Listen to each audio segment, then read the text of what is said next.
Welcome to History 112, Lecture 15, Foreign Policy from 1900 to 1917. During the Progressive Era, each president brings a very distinct style to their foreign policy. For Teddy Roosevelt, it was known as the Big Stick, where Taft had his dollar diplomacy and Wilson worked on what he called moral diplomacy. Teddy Roosevelt's foreign policy was characterized by his frequent citation of the old adage, speak softly and carry a big stick. In other words, we're not going to be the loudest voice in the room, but we are going to back up what we say with force. And he is going to base his foreign policy on a distinction between what he calls civilized and uncivilized nations. And he draws a distinction based on what Teddy Roosevelt sees as racial differences that exist between these different nations. But he's also looking at it from the point of view that there's modern industrial nations, and he calls those civilized, while the suppliers of the raw goods and the suppliers of markets he refers to as uncivilized. And there's a developed versus undeveloped world issue there.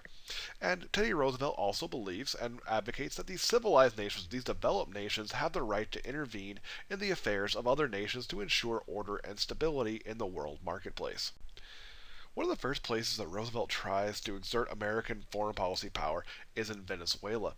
And this follows a crisis there where the Venezuelan government was unable to repay its foreign debts, and this leads to the British, Italians, and Germans blockading the country.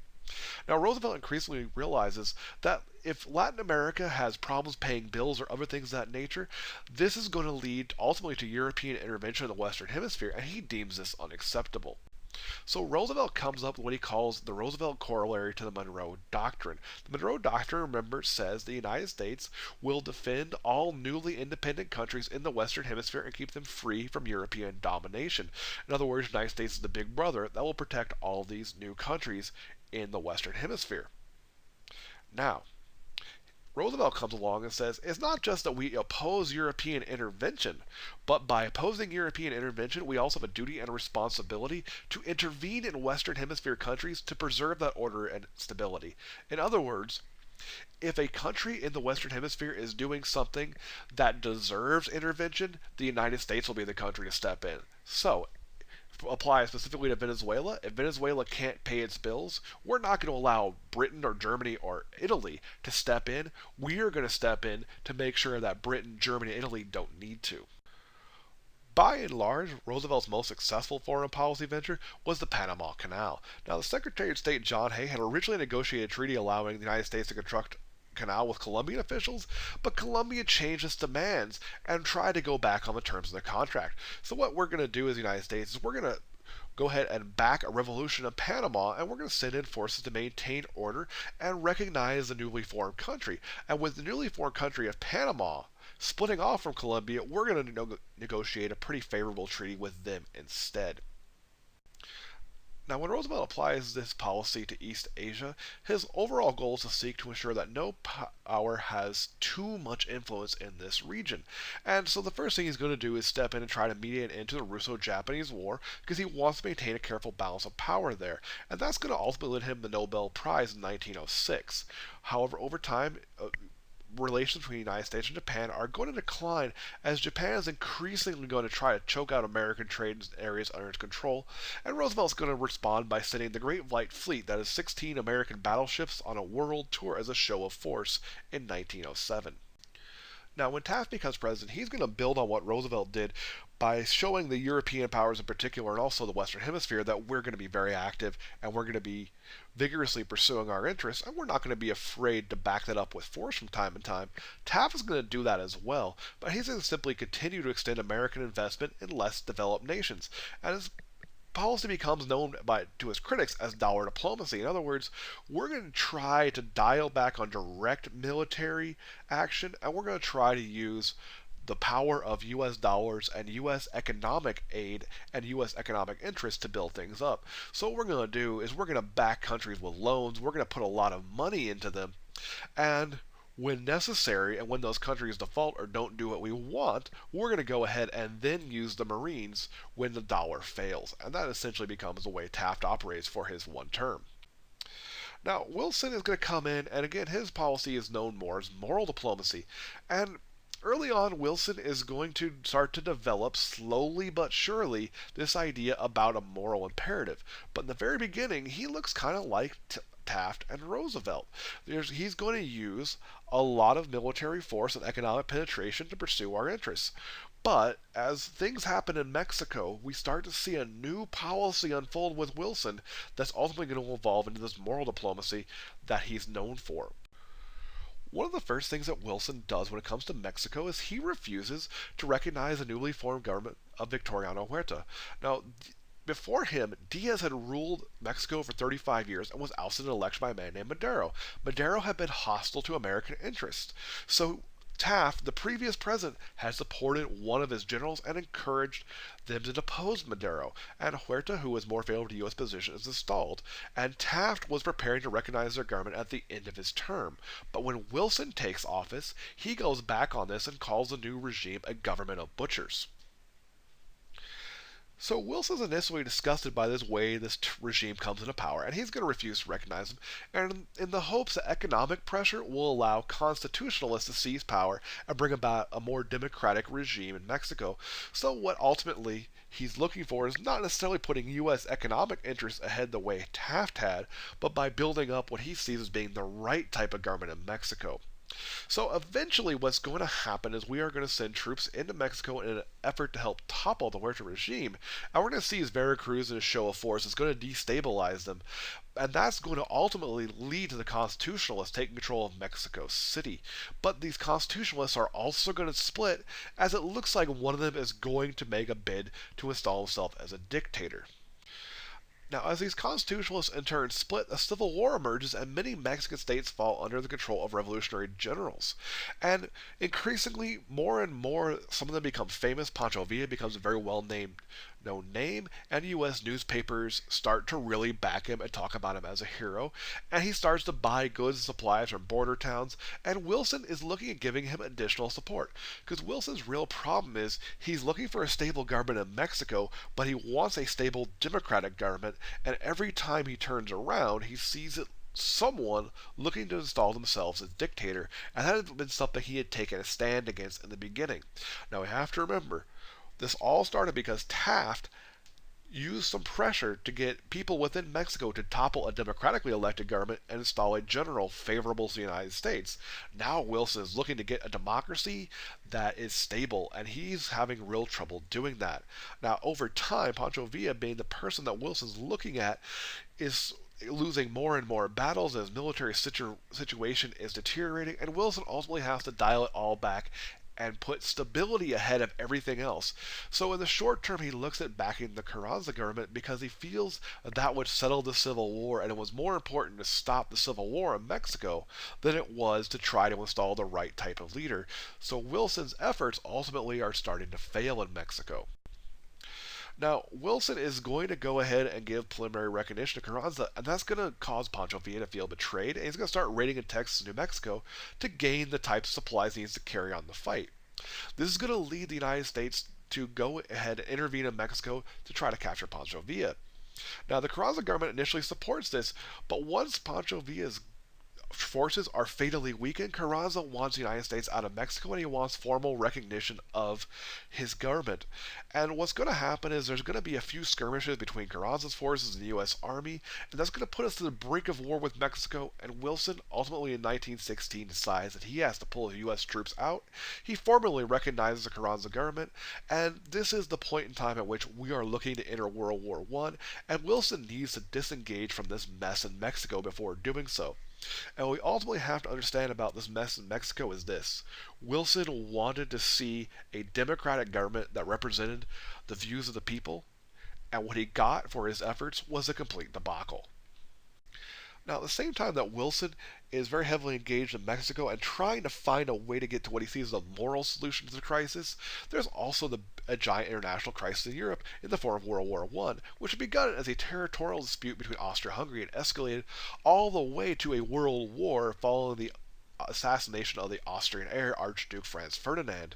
And this quickly becomes dominoes, you may be familiar with, where Austria-Hungary declares war on Serbia, Germany offers their support, Russia, who happened to be an ally of Serbia, then ends up at war with Austria, Germany declares war on them, France becomes involved, Britain thereafter, and a number of dominoes fall as lots of countries are brought in through treaty obligations. Now, all throughout this, the United States remains out of it, but again, we have our own problems in dealing with the situation that we've created in Mexico. Now, as you'll probably recall from elsewhere, the World War I really revolves around two great alliances that formed: the Allied powers of Britain, France, Russia, and their minor allies, along with the Central powers of Germany, Austria-Hungary, the Ottoman Empire, and other small minor players like Bulgaria. Also remember that Italy is going to remain neutral until about 1915. It's going to join the Allies. Now, eventually what's going to happen is 30 nations are going to take a side in this, and all throughout this, Wilson sees this war expanding with more and more countries joining one of those two factions, and he feels the United States is ultimately going to be pulled in. And again, disengaging of Mexico has to be his priority before he can begin to even consider that. Leaving aside what's going on in Mexico, Wilson also has a reaction to World War I that's very in keeping with the politics of the day. Wilson urged everybody to be impartial in thought as well as deed.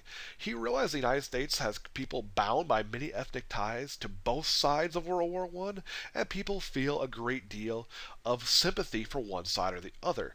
Now, over time, increasingly that's going to favor the Allies due to strong ties with people like Britain. And economic ties are also going to play into this because we're trading very heavily with Britain. We're selling them a lot of arms and weapons, and we're by and large ignoring the blockade against Germany that Britain's putting in place to starve them out while we continue to trade with Britain. So our neutrality increasingly becomes very one-sided and very much in favor of the British. But in the beginning, most people don't want to be in this war, so Wilson is forced down a course of claiming to be neutral. In the very beginning, we are, but over time, we relax on one side and stay very strict on the other, and ultimately, our neutrality favors Britain. While America starts neutral, again, there is this drift in public opinion towards the Allied side, in particular towards Britain, and one of the things that really drives that submarine warfare. One of the big incidents is in May 1915, Germany is going to sink the British luxury liner the Lusitania, killing 128 Americans. Now, Wilson is going to respond by demanding that Germany affirm a commitment to neutral rights, and he's also going to demand that American citizens travel on non-military ships of belligerent nations, and that those people be respected, and demand that Germany commit to that. So Germany announces early in 1916 that it would fire on unarmed Allied ships without warning, and those include non-military ships, and including ones at which Americans might potentially be passengers.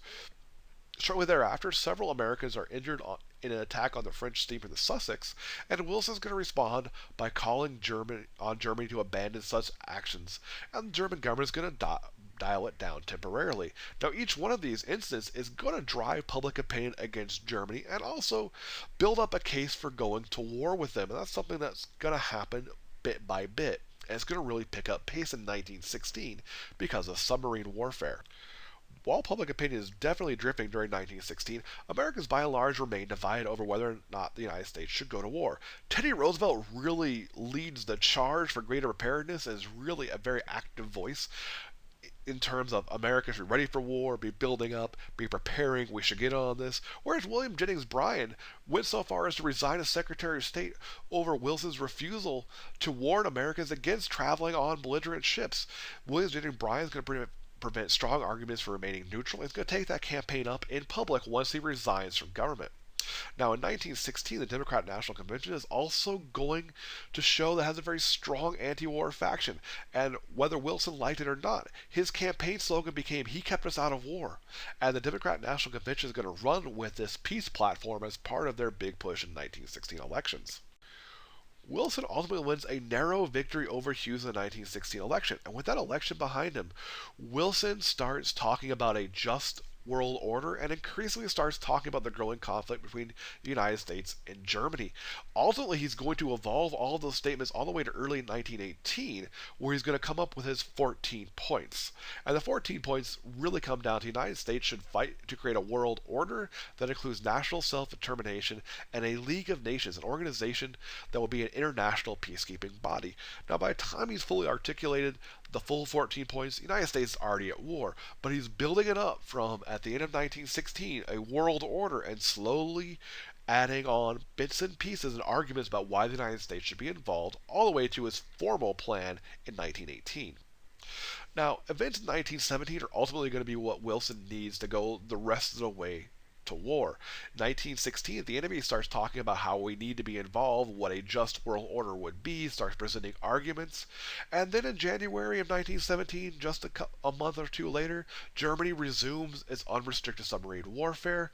In February, the British intercept what's called the Zimmermann Telegram, which had called upon Mexico to join Germany in the event of U.S.-German hostilities and formalize an alliance there. Germany goes so far as to promise Mexico would receive California and Texas and so on back as part of that. And then in March, the Tsarist regime falls in Russia, and it makes it a lot easier for Wilson to justify entry into the war on the basis of seeking a more just world order, because now it really truly becomes a war of democracies against monarchies with the exit of Russia. And then, with all of that building, in April 1917, Congress finally brings it to a vote to declare war, and 6 senators and 50 representatives vote against. But ultimately, the motion carries, and we go to war as a result of the unrestricted submarine warfare, and in particular, that Zimmermann telegram. So what's the big idea here? Well, Teddy Roosevelt and Taft really pursue economic interests and the use of military force as central to their foreign policy. And Wilson is very similar in the beginning, but as his presidency evolves, he increasingly thinks about a just world order, and first and foremost, he must disengage in the debacle in Mexico as he starts to steer the nation towards war with Germany. And as he does so, he increasingly formalizes it as this idea about we must secure a just world order based on national self-determination and democracy, in which there are other ways than war to settle arguments. See you in the next lecture.